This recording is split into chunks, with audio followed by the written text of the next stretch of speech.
país, al igual que gran parte del mundo occidental, está atravesando una larga crisis económica que un gran número de teorías relacionan con el estallido de una burbuja formada en el sector inmobiliario. El término burbuja inmobiliaria está muy presente en la actualidad mediática desde hace unos años, pero ¿qué es la burbuja inmobiliaria? No tengo ni idea, ni lo he oído y pongo en la radio todos los días a las 7 de la mañana con Isabel Genio.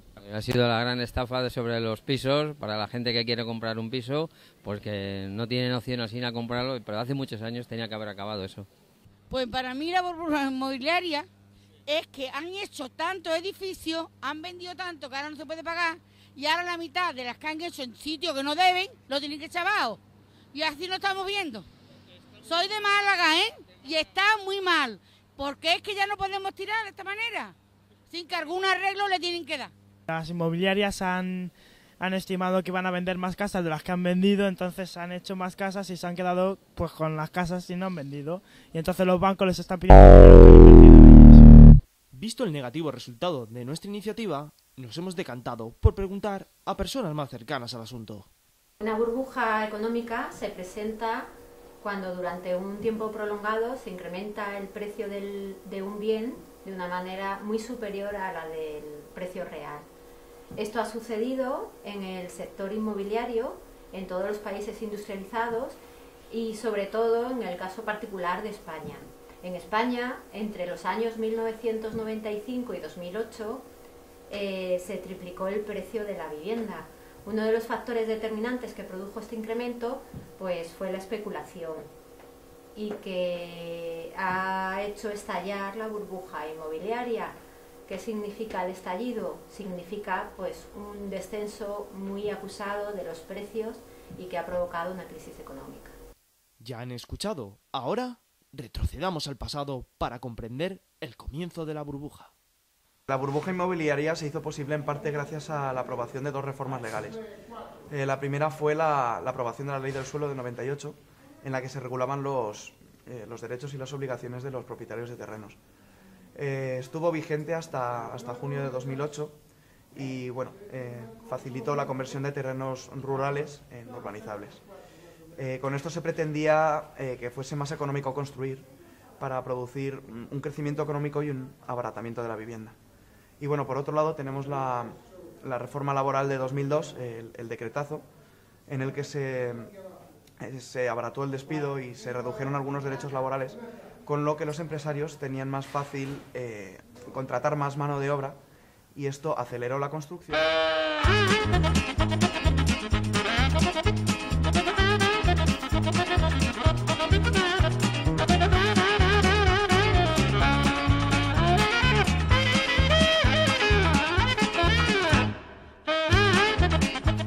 Gracias a estos dos factores, la construcción no solo se incrementó, sino que alcanzó unos niveles desorbitados. Otro de los factores implicados en la burbuja inmobiliaria es sin duda el sector financiero, pues los créditos que ha ofrecido son los que han hecho posible que la gente tuviera acceso a la vivienda. Teniendo en cuenta lo que ha sucedido en la construcción, las entidades financieras vieron en el sector inmobiliario una fuente rentable de ingresos. A este respecto, rebajaron el nivel de exigencia a la hora de conceder los préstamos hipotecarios, haciendo que la demanda de las viviendas subiera de manera muy elevada por encima de la oferta. Esto provoca a su vez un desajuste en el mercado y que se eleven el precio de los inmuebles.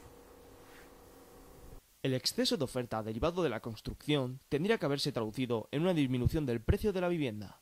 Sin embargo, la facilidad de obtener créditos generó un notable desplazamiento de la curva de demanda, invirtiendo en la situación de mercado de exceso de oferta a exceso de demanda. Por la tendencia del mercado al equilibrio, el precio subió. Entre los préstamos hipotecarios concedidos en este periodo por las entidades financieras, en este periodo de bonanza económica, y coincidiendo con el estallido de la burbuja inmobiliaria, surgen las hipotecas subprime o de alto riesgo, que son aquellas con muy poca probabilidad de ser pagadas. Esto produce una reacción en cadena, que es que los bancos pierden liquidez al no cobrar los pagos de las hipotecas. Consecuentemente, dejan de prestar dinero a los particulares, a las empresas y a los organismos oficiales. A su vez, estos agentes económicos hacen que tengan que reducir costes vía, pues, por ejemplo, reducción de plantilla, y incrementa el paro. Esto, llevado a un entorno internacional, hace que prospere la idea de crisis económica internacional, se reduzca el consumo y nos lleve a la recesión. En España quizás este hecho ha sido más acentuado porque el motor de la economía estaba muy basado en el negocio inmobiliario. Una vez explicada la burbuja inmobiliaria y la crisis, llegó la hora de centrarse en un factor concreto y determinante: las hipotecas. Hipoteca es un término que habitualmente utilizamos de manera incorrecta. Tú no pagas la hipoteca, tú pagas el préstamo hipotecario. La hipoteca inmobiliaria es un derecho real de garantía que el deudor proporciona al acreedor, de tal manera que éste recupera el bien inmueble en caso de no recibir el cobro. Además, se ve obligado a subastarlo públicamente. Y esto se conoce como la prohibición del pacto comisorio. Vamos, que el banco no se lo puede quedar. La recesión económica ha hecho que se estudie la posibilidad de adoptar medidas legales que regulen el mercado inmobiliario. Gran parte de la población demanda una ley que permita al hipotecado saldar sus deudas con la entrega de la vivienda.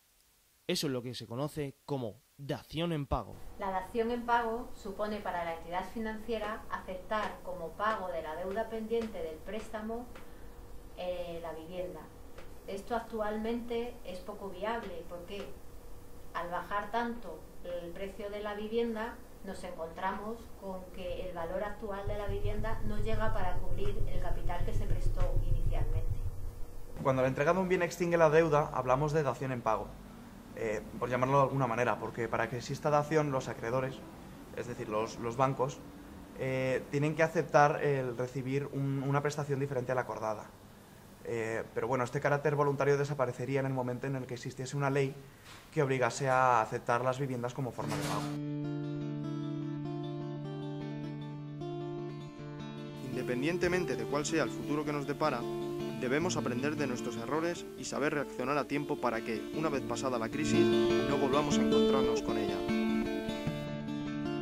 Teniendo en cuenta lo que ha sucedido en la construcción, las entidades financieras Esa guarda